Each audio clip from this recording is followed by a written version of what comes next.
Hey everybody, this is Eric Clark's Travel Videos, and I'm in Bordeaux, France, and I'm at Porte Bourgogne. But I don't ever do it right, but it'll be right in the description. Let me turn this camera around and I'll show you what we're looking at.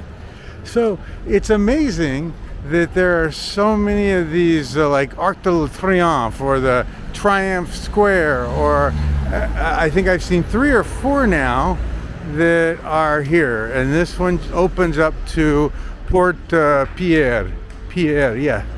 And so it's pretty amazing and pretty incredible. But let me get to the center of the street, and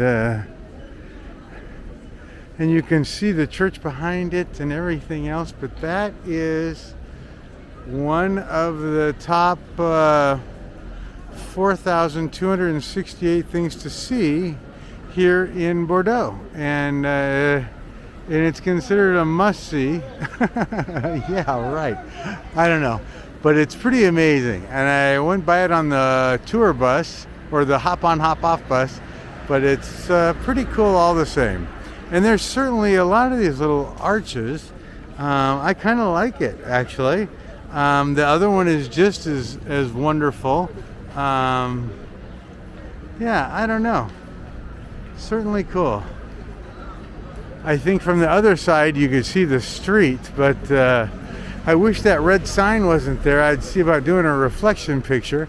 I guess I'll try to do a reflection picture right there anyway. I see a little wet spot right there on the ground, so I'll see what I can do. Anyway, that's it. Well, let me do this for you. Let me give you exact name. How's that sound? It's called, let's see, Porte de Bourgogne, and it says that it's hang on, I'm pulling it up now. It says Place Bir-Hakeim, but I don't think that's right. Oh, there it is. Okay, I got it now. So let me show you. You see how that says Porte Bourgogne? I sound like Trump pronouncing acetaminophen. Anyway, that's it for me, everybody. Thanks for coming. It's a cute little port, and if you're out and about, you'll know what to come and see or not come and see, and that's all there is to it. Thanks, everybody. Bye bye.